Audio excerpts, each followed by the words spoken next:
Hello students, welcome to Kaushal Vidya Bhavan education English medium Sam 2। तो आज हम देखेंगे chapter 13 standard 5th subject Hindi. तो चैप्टर नंबर 13 जिसका नाम है रक्त की कहानी। तो आज हम एक देखेंगे स्टोरी। नेहा कानपुर शहर में रहती थी। वह पढ़ाई में बहुत होशियार थी।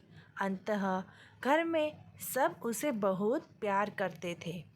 वह सदा नई नई चीज़ों के विषय में जानकारी प्राप्त करने के लिए इच्छुक रहती थी।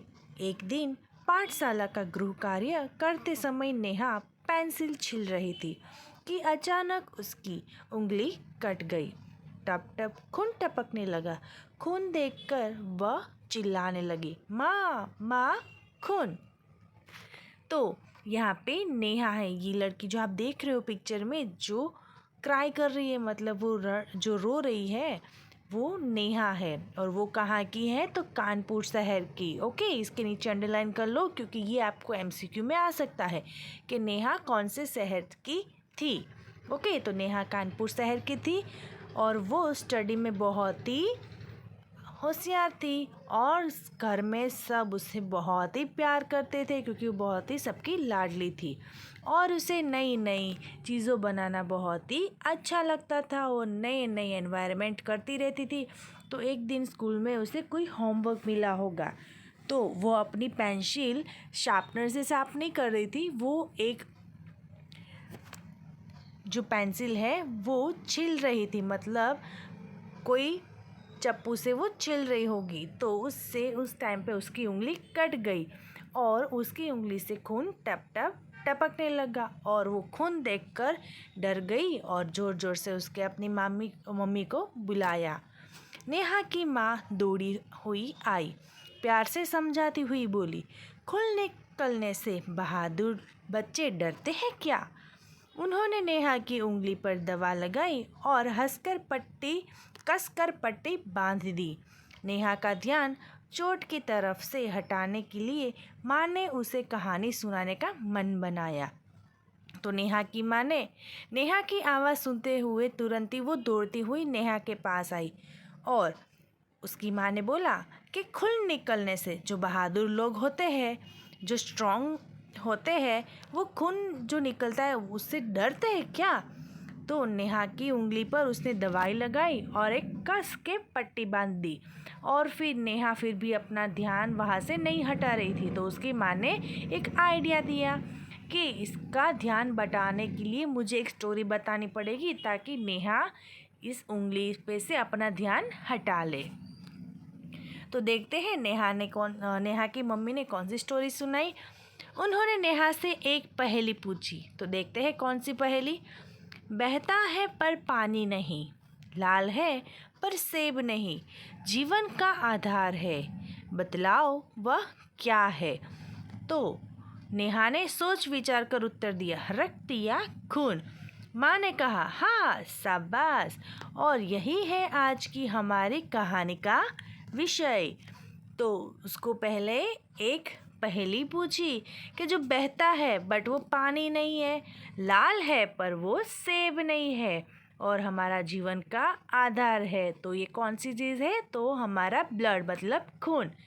तो उसका आंसर सुनने के बाद नेहा की मम्मी खुश हो गई। उसने बोला कि शाबाश। तो आज का जो हमारा टॉपिक होगा वो होगा खून। तो कहानी स्टार्ट हुई। शब्द सुनते ही नेहा दर्द को भूलकर माँ की तरफ देखने लगी। माँ ने बताया, रक्त के दो भाग हैं। एक भाग पानी जैसा तरल है जिसे हम प्लाज्मा कहते हैं। दूसरा भाग छोटे बड़े कई तरह के कणों का है जो प्लाज्मा में तैरते रहते हैं। तो कहानी का शब्द सुनते ही नेहा का पूरा ध्यान अपनी मम्मी की तरफ चला गया और उसने अपनी उंगली से अपना ध्यान हटा लिया। उसको लगा कि मम्मी आज कौन सी कहानी सुनाने वाले हैं, तो उसका ध्यान पूरा वहाँ से हट गया उसकी उंगली पर से। फिर उसकी मम्मी ने बताया कि जो ब्लड है, मतलब रक्त है, उसके दो भाग होते हैं, मतलब दो पार्ट होते हैं। एक भाग जो होता है वो पानी जैसा होता है, तरल, मतलब एकदम पतला सा होता है, उसे कहते हैं प्लाज्मा। और जो दूसरा भाग होता है उसे छोटे छोटे कई तरह के कण, मतलब वहाँ के अंदर ऐसे कण होते हैं, उसे जो प्लाज्मा में तैरते रहते हैं। कुछ याद करते हुए नेहा बोली, माँ, विज्ञान की अध्यापिका ने बताया था कि रक्त में कुछ कण लाल होते हैं तो कुछ सफ़ेद, और ये इतने छोटे होते हैं कि इन्हें माइक्रोस्कोप से ही देख सकते हैं। फिर इसको इसमें रुचि आने लगी, मतलब उसको इस कहानी में इंटरेस्ट आने लगा। तो नेहा उसको जितना रक्त के बारे में पता था वो उसकी मम्मी को बताने लगी कि मम्मी, हमारे जो साइंस के मैम थे उसने बताया था कि जो हमारा ब्लड है उसमें 2 तरह के होते हैं, रेड कलर के भी, मतलब हमारा ब्लड के अंदर जो कण होते हैं वो रेड भी होते हैं और वाइट भी होते हैं, और वो इतने छोटे होते हैं कि हम उसे माइक्रोस्कोप से ही देख सकते हैं। माँ ने कहा कि पीठ थपथपाई और कहा, रक्त में जो अन्य कण होते हैं उन्हें प्लेटलेट कहते हैं। क्या कहते हैं? प्लेटलेट। ओके। तो नेहा ने ये बताया था कि सफ़ेद और रेड कलर के कण होते हैं। तो ये बात सुनकर उसने अपनी बेटी का पीठ थपथपाया, और फिर उसकी मम्मी ने बोला कि रक्त में जो अन्य कण होते हैं उन्हें क्या कहते हैं? Yes, platelet. ओके, तो ये भी आपको अंडरलाइन करनी है। आपको एमसीक्यू में भी पूछा जा सकता है कि रक्त में जो अन्य कण होते हैं उन्हें क्या कहते हैं? तो प्लेटलेट। नेहा ने पूछा, पर माँ, खून का रंग लाल क्यों होता है? तो ये क्वेश्चन हमें भी होता है ना कि हमारा ब्लड होता है वो रेड ही क्यों होता है, ब्लैक नहीं है, ग्रीन नहीं है, पिंक क्यों नहीं है, ओनली फॉर रेड ही क्यों है? माँ ने उत्तर दिया, खून में लाल कण बहुत अधिक मात्रा में होते हैं। इनका रंग एक पदार्थ के कारण लाल होता है जिसे हम हीमोग्लोबिन कहते हैं। हीमोग्लोबिन का लौह तत्व फेफड़े से ऑक्सीजन लेकर उसे शरीर के सभी भागों में पहुंचाता है।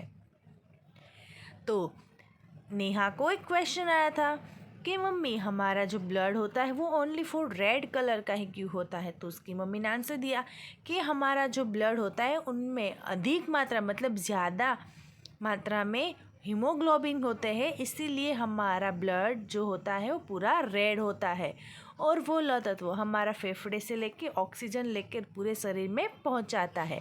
नेहा ने सिर हिलाते हुए कहा, अच्छा माँ। माँ बोली, अच्छा, क्या तुम जानती हो अनीमिया क्या होता है? ये अनीमिया क्या है? उसने अपनी बेटी को पूछा। नेहा को इस विषय में कोई जानकारी नहीं थी। सिर हिलाकर बोली, तुम ही बताओ ना। माँ ने समझाते हुए कहा, यह एक तरह की बीमारी है जो खून की कमी के कारण।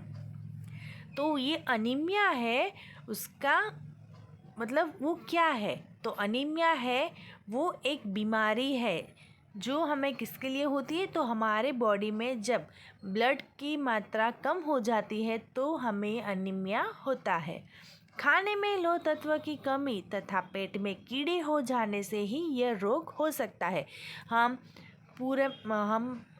कुछ खाना नहीं खाते हैं, जितना हमें पोषण चाहिए उतना हम नहीं खा पाते, तो हमारे बॉडी पूरी वीक हो जाती है, और जितना हमारे बॉडी में ब्लड बनना चाहिए वो नहीं बनता है, और हमारे पेट में कीड़े ज़्यादा बढ़ने लगते हैं। इस वजह से हमें क्या होता है? अनीमिया, और ब्लड बनना बंद हो जाता है। बात आगे बढ़ाते हुए माँ बोली, नेहा, बताओ कि लौह तत्व और विटामिन हमारे भोजन की किन किन सब चीज़ों में मिलते हैं? तो ये आंसर तो उसे बहुत ही ईजी लगा कि ये तो हमें भी पता है कि कौन सी चीज़ खाने से हमारा ब्लड बनता है। माँ का यह प्रश्न नेहा को अत्यंत सरल लगा, इसलिए वह बोली, लौह तत्व हमें सब्जियों, पत्ता गोभी, पालक तथा अंडे और मांस से मिलते हैं। यस, तो हमारा पूरा जो ब्लड किस चीज़ से बनता है? तो पत्ता गोभी खाने से, पालक खाने से, हरी हरी सब्जी खाने से, एग्स एंड मीट खाने से। तुमने ठीक बताया नेहा। तुम जानती हो ये रक्तकण हड्डी के खोखले भाग में बनते हैं। चोट लगने से जो मवाद निकलता है वो वास्तव में खून के सफ़ेद कण है। ये हमारे रक्त में ही तैरते रहते हैं तथा विभिन्न रंगों से लड़ने में शरीर की सहायता करते हैं। तो ये जो ब्लड कहाँ पे बनता है, तो हमारी जो हड्डी के बीच में जो स्पेस रहती है वहाँ पे बनता है। और हमें थोड़ी सी अगर खरोच आती है तो उस टाइम पे जो सफ़ेद कलर का जो निकलता है वो होता है एक तरह का रक्त का भाग। माँ ने आगे बताए, हमारे शरीर में एक शक्तिशाली पंप है जो शरीर के सभी अंगों को रक्त पहुंचाता है। तो आपको पता है ये पंप किसे कहते हैं? तो नेहा तुरंत बोली, माँ यह पंप दिल है, मतलब हार्ट है हमारा, जो ज़ोर ज़ोर से पंपिंग होता है और सभी जगह पे हमारी बॉडी में पूरा सर्कुलेशन ब्लड का स्टार्ट रहता है। नेहा की जानकारी से प्रसन्न होकर माँ ने कहा, चार्ल्स प्रथम ने निर्जीव चिकित्सा डॉक्टर हार्व ने रक्त संचार प्रणाली पर अनुसंधान किया।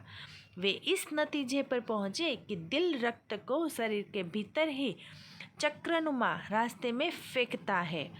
तो ये जो हमारी हार्ट है वो पूरी सर्कुलेशन होती है, तो उस अकॉर्डिंग पूरा ब्लड का सर्कुलेशन होता है और वो चक्रमा से पूरा अपने अपोजिट साइड पे ब्लड का सर्कुलेशन स्टार्ट रहता है। इतने में घड़ी ने टन टन टन 8 बजाए। घड़ी की आवाज़ सुनते ही माँ बोली, आज की बात यही समाप्त करते हैं। रक्त की इतनी रोचक कहानी सुनकर नेहा बहुत खुश हुई और अगले दिन की पढ़ाई के लिए पाठशाला का बस्ता लगाने चली गई।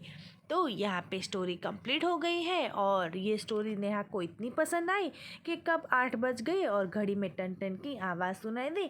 फिर इसकी मम्मी ने बोला कि आज की स्टोरी हम यहीं पे ख़त्म करते हैं, और फिर दूसरे दिन जाने के लिए उसने अपना बैग जो है वो पैक किया और फिर वो स्कूल चली गई। तो यहाँ पे जो हमारी स्टोरी है वो कंप्लीट हो गई है। तो अब आपको क्या करना है, अभ्यास में शब्दार्थ, मुहावरा एंड श्रुत लेखन ये आपको रीड करना है, लर्न करना है एंड आपको अपनी नोटबुक में लिखना है। देन फिर यहाँ पे जो एक्सरसाइज है वो सारी आपको टेक्स्ट बुक एंड नोटबुक में फिलअप करना है विथ गुड हैंड राइटिंग में। Okay, thank you.